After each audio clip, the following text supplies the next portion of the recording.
Hello students, video शुरू करने से पहले प्लीज चैनल को लाइक, शेयर और सब्सक्राइब जरूर करें। एक इम्पॉर्टेंट इन्फॉर्मेशन, अगर आपको इस वीडियो के नोट्स चाहिए तो डिस्क्रिप्शन बॉक्स में दिया गया डाउनलोड लिंक चेक करें।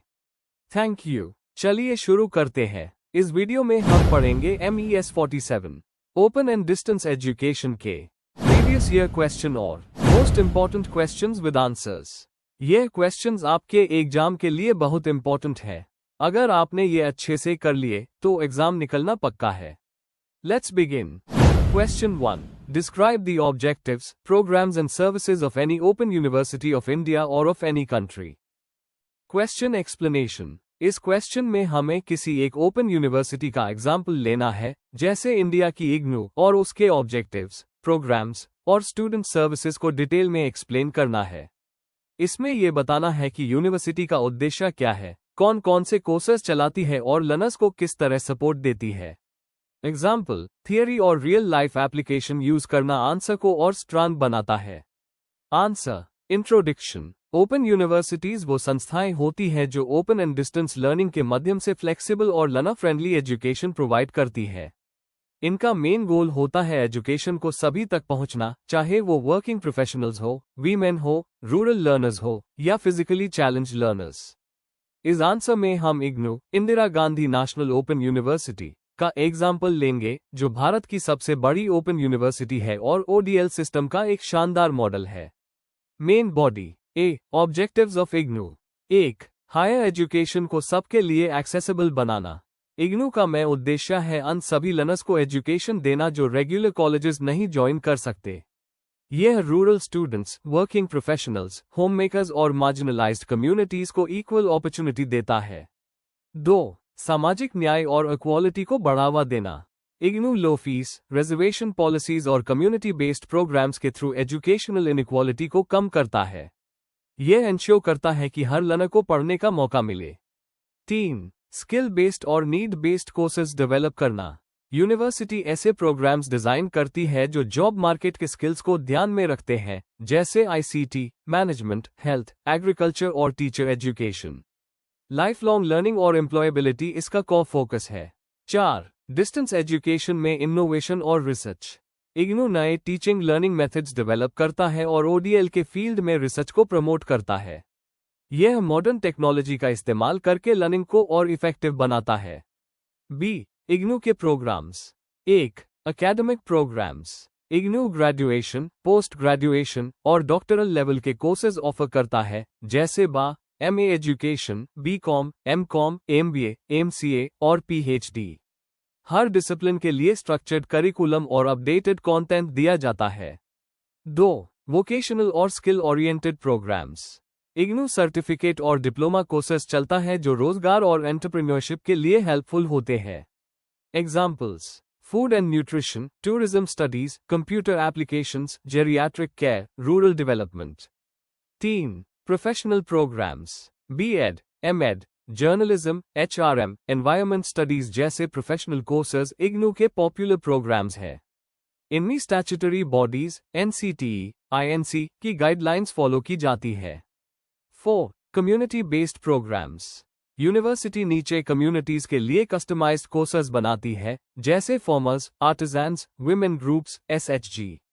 Reason specific learning material local needs को ध्यान में रखता है। C. Student support services. 1. Regional और स्टडी सेंटर्स का नेटवर्क। भारत भर में 67 रीजनल सेंटर्स और 2000 प्लस स्टडी सेंटर्स हैं, जहां लर्नर्स को काउंसलिंग, लाइब्रेरी, प्रैक्टिकल्स और असाइनमेंट सबमिशन की फैसिलिटीज मिलती है। 2. Self learning material SLM। IGNOU का SLM बहुत यूजर फ्रेंडली होता है, सिंपल लैंग्वेज, एक्टिविटीज, एग्जाम्पल्स और क्लियर ऑब्जेक्टिव्स के साथ। 3. Online learning platforms. स्वयं के MOOC, content app, GYANDARSHAN TV और GYANVANI radio, Samarth portal, admission, hall ticket, result. Learners को डिजिटल सपोर्ट प्रोवाइड करते हैं। 4. एकेडमिक काउंसलिंग और गाइडेंस। लर्नर्स को एक्सपर्ट से फेस टू फेस और ऑनलाइन दोनों मोड्स में काउंसलिंग मिलती है। Live classes, teleconferencing, email support, doubt sessions भी अवेलेबल है। 5. Evaluation system. इग्नू का अवैल्यूएशन सिस्टम कंटिन्यूअस असेसमेंट पर बेस्ड है, असाइनमेंट्स और टर्म एंड एग्जाम्स का कॉम्बिनेशन। ऑनलाइन असाइनमेंट सबमिशन और डिजिटल रिजल्ट सिस्टम को ट्रांसपेरेंट बनाता है। 6. Special support for disadvantaged groups. SC, ST learners, differently abled students और ट्रांसजेंडर लर्नर्स के लिए फी रिलैक्सेशन और स्पेशल सेंटर्स अवेलेबल है। जेल इनमेट्स के लिए भी स्टडी सेंटर्स चलाए जा रहे हैं। कंक्लूजन, इग्नू जैसे ओपन यूनिवर्सिटीज ने एजुकेशन को सच में सबके लिए एक्सेसिबल बना दिया है। इनके क्लियर ऑब्जेक्टिव्स, वाइड प्रोग्राम्स और स्ट्रांग सपोर्ट सर्विसेज स्टूडेंट्स को फ्लेक्सिबल और हाई क्वालिटी एजुकेशन प्रोवाइड करते हैं। आज के टेक्नोलॉजिकल एरा में ओपन यूनिवर्सिटीज सोसाइटी के एजुकेशनल गैप को ब्रिज करने में बहुत इंपॉर्टेंट रोल निभा रही है। यह लाइफलॉन्ग लर्निंग और डेमोक्रेटाइजेशन ऑफ एजुकेशन को मजबूत करती है। If you need the notes of this video, there's a download link in the description box. Be sure to check it out. Thank you. Let's see the next question. Question 2. Describe the need and relevance of open and distance education. Question explanation. इस question में हमें ये समझाना है कि open and distance learning ODL की जरूरत क्यों पड़ती है और आज के एजुकेशन सिस्टम में ये कितना इंपॉर्टेंट है। आपको बताना होता है कि ODL कौन कौन से लर्नर्स के लिए उपयोगी है, सोसाइटी को क्या बेनिफिट मिलता है और बदलते समय के हिसाब से इसका रोल कैसे बढ़ रहा है। Answer. Introduction. Open and distance education एक ऐसा सिस्टम है जो उन लर्नर्स को पढ़ने का मौका देता है जो रेगुलर कॉलेजेस अटेंड नहीं कर सकते। इसमें टाइम, प्लेस, एज या जॉब की कोई रिस्ट्रिक्शन नहीं होती, इसलिए ये सबके लिए एक्सेसिबल है। माइकल मूर जैसे स्कॉलर्स ने इंडिपेंडेंट लर्निंग का कॉन्सेप्ट दिया, जो ODL का बेस माना जाता है। आज के डिजिटल युग में ODL की इंपॉर्टेंस और भी बढ़ गई है। इस आंसर में हम इसकी नीड और रेलेवेंस को डिटेल में समझेंगे। Main body. 1. एक्सेस और इक्विटी को बढ़ाना। ODL की सबसे बड़ी जरूरत यह है कि ये उन लोगों तक एजुकेशन लेकर जाता है जो रेगुलर कॉलेजेस ज्वाइन नहीं कर पाते, जैसे रूरल लर्नर्स, वर्किंग प्रोफेशनल्स, हाउसवाइफ्स और पर्सन्स विद डिसेबिलिटीज। इनके लिए डिस्टेंस लर्निंग एक प्रैक्टिकल ऑप्शन होता है। ओपन यूनिवर्सिटीज एडमिशन रूल्स को फ्लेक्सिबल रखती है, जिससे ड्रॉप आउट स्टूडेंट्स या नॉन ट्रेडिशनल लर्नर्स भी आगे पढ़ सकते हैं। इससे एजुकेशन सबके लिए इक्वल बन जाती है। सिटीज में ज्यादा कॉलेजेस होते हैं, लेकिन विलेजेस, रिमोट एरियाज और ट्राइबल रीजन्स तक ODL है पहुंच पाता है, स्टडी सेंटर्स, डिजिटल कंटेंट और SLM मटेरियल्स के थ्रू। इस तरह ये एजुकेशन को ट्रूली डेमोक्रेटिक बनाता है। 2. लाइफ लॉन्ग लर्निंग और प्रोफेशनल ग्रोथ को सपोर्ट करना। आज के एरा में लर्निंग एक लाइफ लॉन्ग प्रोसेस बन चुका है। टेक्नोलॉजी की वजह से स्किल्स जल्दी आउटडेटेड हो जाते हैं, इसलिए रेगुलर अपस्किलिंग जरूरी है। ODL फ्लेक्सिबल कोर्सेज देता है जो जॉब और पर्सनल लाइफ के साथ इजीली मैनेज हो जाते हैं। टीचर्स, नर्सेस, एडमिनिस्ट्रेटर्स और IT प्रोफेशनल्स जैसे लोग ODL के थ्रू अपने क्वालिफिकेशंस इंप्रूव करते हैं बिना जॉब छोड़े। यह फ्लेक्सिबिलिटी ODL को बहुत वैल्यूएबल बनाती है।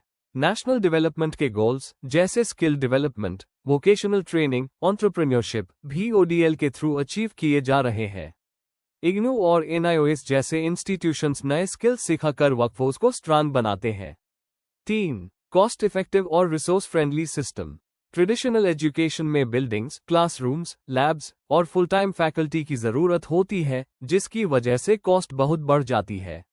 ODL कंपैरेटिवली सस्ता होता है क्योंकि ये डिजिटल मटेरियल्स, प्रिंटेड बुक्स और पार्ट टाइम सपोर्ट यूज करता है।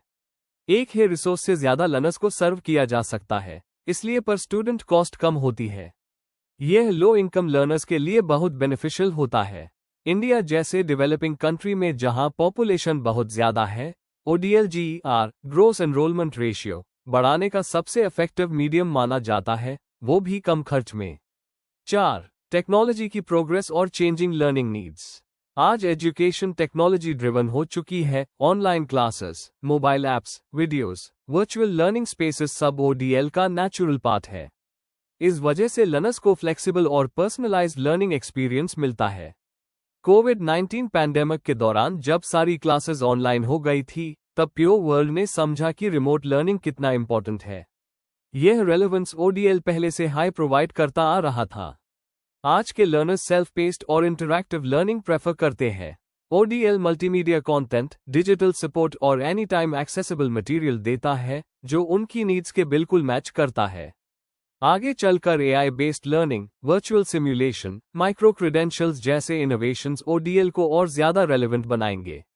Conclusion, open and distance education को सबके लिए एक्सेसिबल, फ्लेक्सिबल और अफोर्डेबल बनाता है।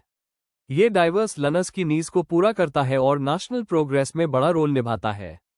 टेक्नोलॉजी के तेजी से बढ़ते यूज के साथ ओडीएल की इंपॉर्टेंस और ज्यादा बढ़ रही है। आने वाले समय में ये सिस्टम और स्ट्रांग और रेलेवेंट होता जाएगा। If you need the notes of this video, there's a download link in the description box. Be sure to check it out. Thank you. Let's see the next question. Question 3. Describe the parts of a unit of SLM. Explain the need for stating the objectives at the beginning of a unit.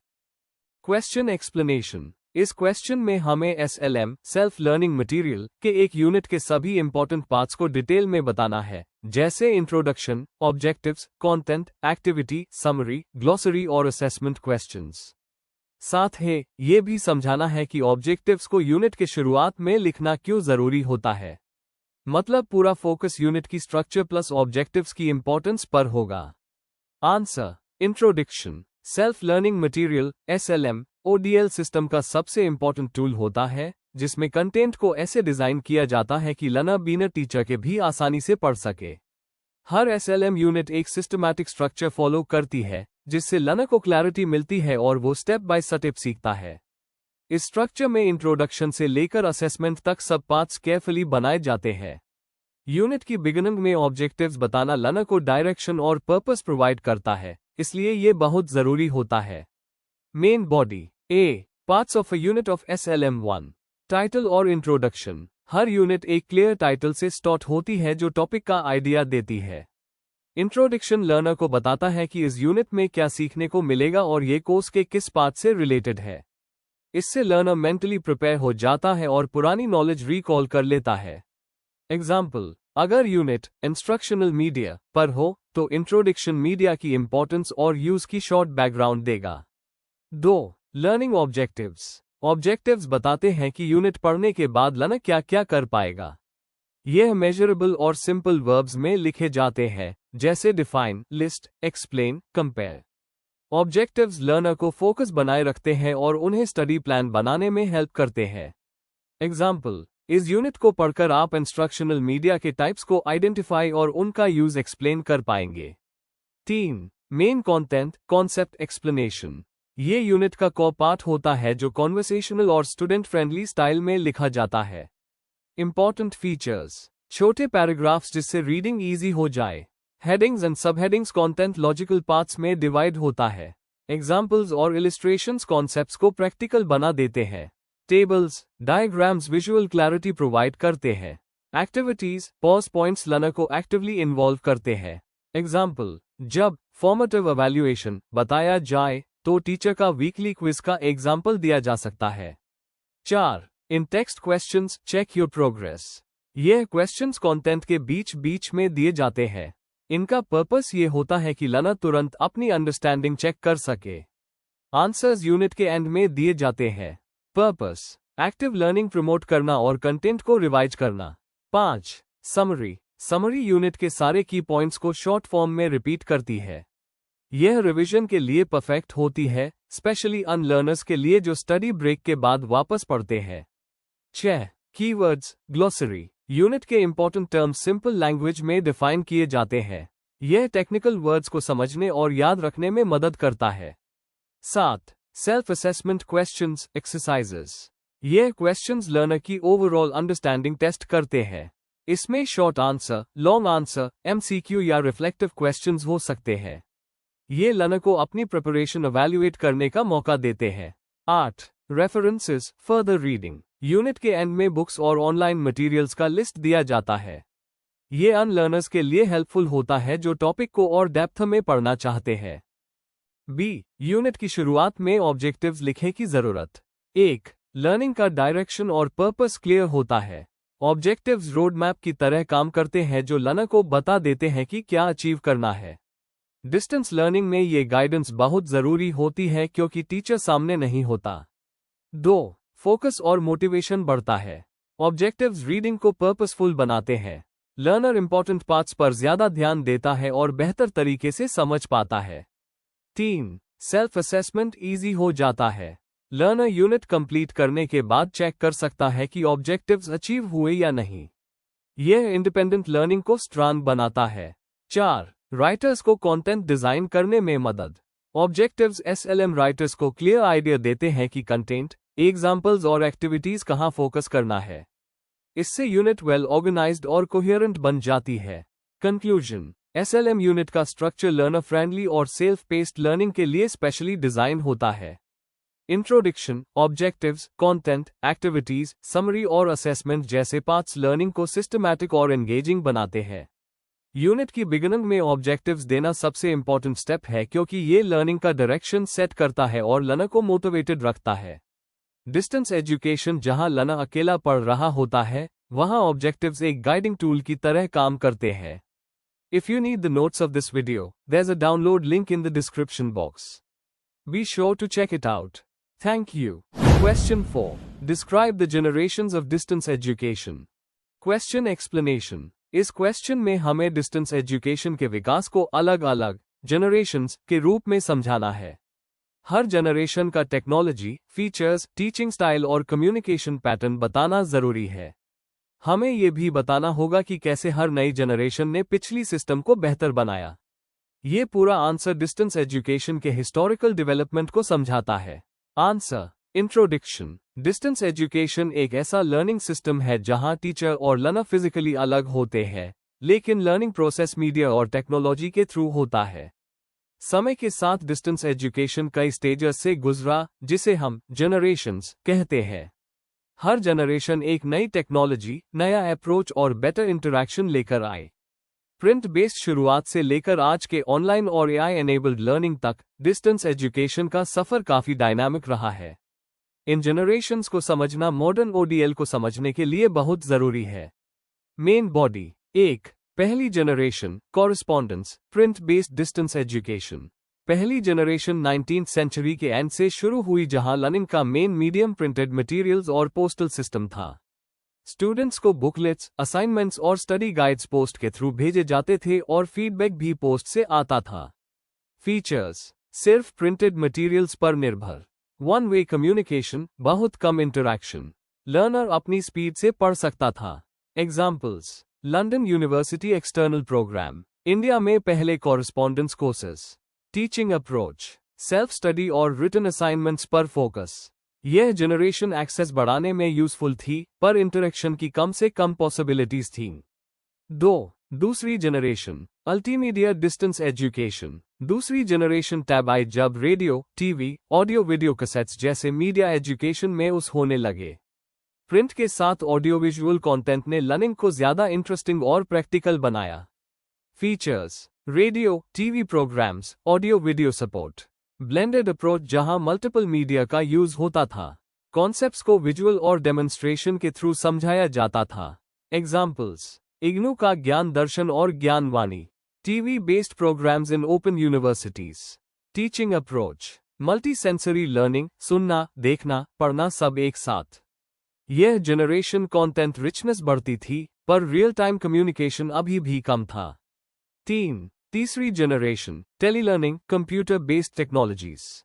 जब computers, teleconferencing और satellite communication आया, तब तीसरी generation शुरू हुई। इस generation में learner tutor interactive sessions possible हो गए। Features, computer based learning, email, digital content, teleconferencing, audio video interaction, immediate feedback और group learning environments. Examples, SITE, satellite instructional television experiment, IGNOU और अन्य यूनिवर्सिटीज के teleconferencing networks. Teaching approach, real time interactive sessions और collaborative learning. इस generation ने passive learning को interactive mode में बदला। 4. चौथी generation, online learning, web based distance education. Internet के कमिंग के बाद डिस्टेंस एजुकेशन डिजिटली ट्रांसफॉर्म हो गया। LMS, ई-कंटेंट, ऑनलाइन फोरम्स और वर्चुअल क्लासरूम्स कॉमन हो गए। Features, fully online courses, LMS platforms जैसे Moodle, Google classroom, rich multimedia, digital libraries, live classes. Examples, MOOC, स्वयं, Coursera, edX। Online degree programmes. Teaching approach, learner-centered design, flexible pacing, continuous assessment। इस generation ने global level पर learning को accessible बना दिया। 5वीं generation, intelligent, flexible and mobile learning systems. Latest generation AI, mobile learning, cloud based systems और personalisation पर based है। लर्निंग मोर इंटरैक्टिव, ऑटोमेटेड और कस्टमाइज्ड हो गई है। Features: AI tutors, adaptive quizzes, mobile apps और 24/7 cloud access. AR, VR immersive experiences. Examples: personalized dashboards, micro learning apps, AI-driven suggestions for learning paths, teaching approach, highly individualized learning और smart feedback systems. यह generation future ready, flexible और learner friendly systems को promote करती है। Conclusion: distance education की 5 generations ने learning को print से डिजिटल और फिर इंटेलिजेंट सिस्टम्स तक इवॉल्व किया। हर जनरेशन ने एक्सेसिबिलिटी, इंटरेक्शन और क्वालिटी को बेहतर बनाया। आज के टाइम में ऑनलाइन और AI बेस्ड लर्निंग ने एजुकेशन को और फ्लेक्सिबल और पर्सनलाइज्ड बना दिया है। इन जनरेशंस को समझकर हम ODL के बेहतर मॉडल्स डेवलप कर सकते हैं। Before we end, please like, share and subscribe the channel for more such study materials and one important information अगर आपको नोट्स चाहिए तो डिस्क्रिप्शन बॉक्स में डाउनलोड लिंक दिया हुआ है, जरूर चेक करें। Thank you.